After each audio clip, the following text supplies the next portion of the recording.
Assalamualaikum warahmatullahi wabarakatuh. Ya anak-anak, ketemu lagi dengan kami Pak Haji dan juga Bu Puput. Oke, kali ini kita akan membahas tentang materi teks fabel. Apa itu teks fabel? Mari kita bahas sama-sama ya.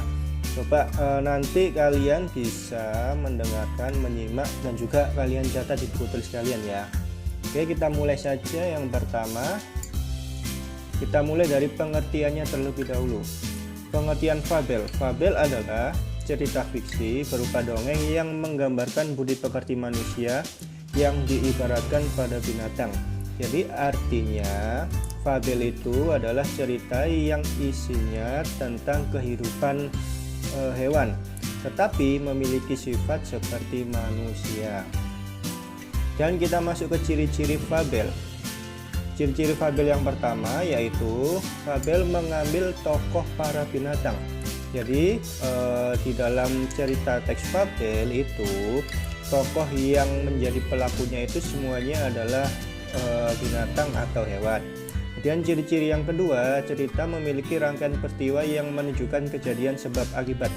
Jadi alur ceritanya itu di dalam ceritanya ada sebab dan juga ada akibatnya. Yang ketiga, fabel menggunakan latar alam.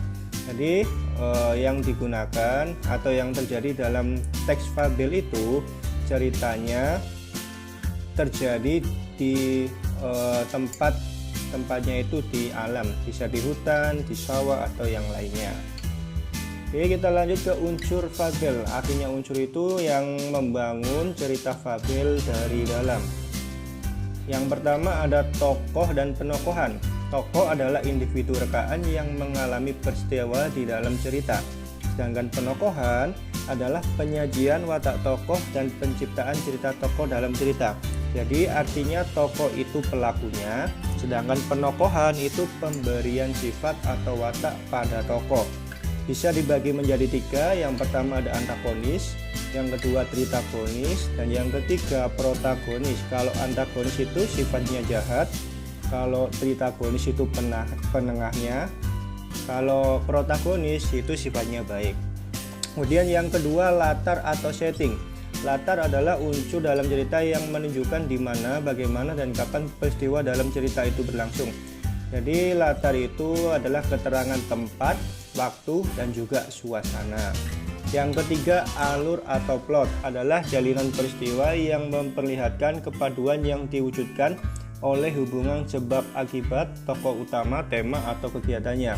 Jadi alur itu bisa dikatakan sebagai rangkaian peristiwa yang terjadi di dalam cerita. Bisa dibaginya di tiga, ada alur maju, ada alur mundur, dan juga ada alur campuran. Kalau alur maju berarti ceritanya membahas dari masa sekarang menuju ke masa depan. Kalau alur mundur atau flashback, ceritanya membahas masa lalu menuju ke masa sekarang. Kalau alur campuran berarti perpaduan dari alur maju dan juga alur mundur.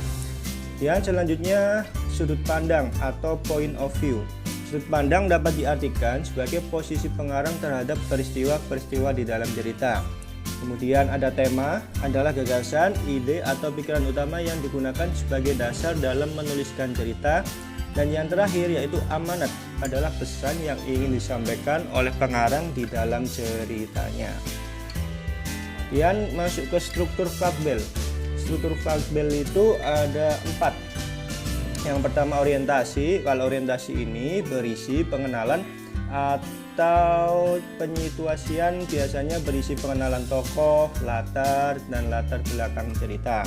Kemudian yang kedua, bagian komplikasi. Bagian komplikasi ini di dalamnya membahas tentang tahap puncak dari peristiwa-peristiwa yang dikembangkan pada tahap rangkaian peristiwa sampai masalah tersebut ditemukan jalan keluarnya.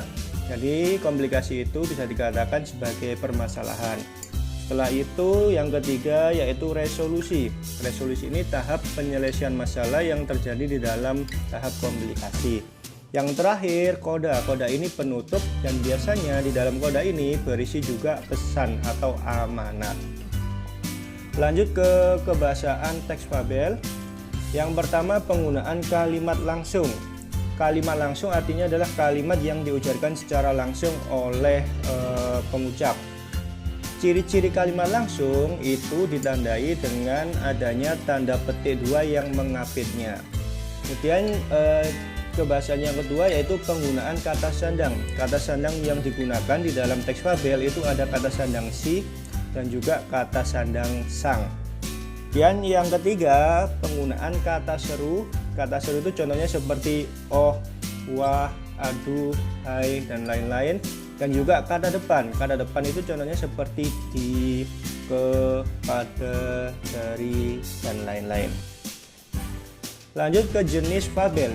Jenis fabel bisa dibagi berdasarkan watak dan latar. Kalau dibagi berdasarkan watak dan latar, ada fabel alami dan juga fabel adaptasi. Fabel alami adalah fabel yang menggunakan watak tokoh binatang seperti pada kondisi alam nyata. Jadi artinya cerita dalam teks fabel alami semua tokohnya itu sesuai dengan kenyataan. Contohnya misalnya kancil.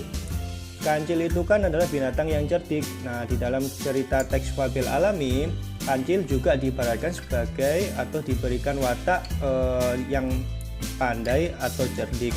Kemudian yang kedua, fabel adaptasi adalah fabel yang memberikan watak tokoh dengan mengubah watak aslinya pada dunia nyata dan menggunakan tempat-tempat lain sebagai latar. Jadi kalau fabel adaptasi itu diadaptasi dari kehidupan nyata. Jadi perpaduan ya antara dia emang disesuaikan dengan kehidupan nyata dan juga ada tambahan-tambahan yang diberikan oleh penulis. Dan kalau jenis fabel berdasarkan pesannya ada fabel dengan koda dan juga fabel tanpa koda. Kalau fabel dengan koda artinya fabel dengan memunculkan secara eksplisit atau secara langsung pesan pengarang di akhir cerita. Sedangkan untuk fabel tanpa koda tidak memberikan secara eksplisit atau tidak ditulis langsung oleh pengarang di akhir cerita. Oke, itu tadi penjelasan kami tentang teks fabel. Apabila ada pertanyaan bisa kalian tanyakan atau kalian ketik di kolom komentar. Oke, saya akhiri dulu pertemuan kali ini. Semoga pembahasan kali ini atau video ini bisa bermanfaat bagi kita semua. Tetap jaga kesehatan, atur pola hidup sehat, dan patuhi protokol kesehatan. Saya akhiri, wassalamualaikum warahmatullahi wabarakatuh.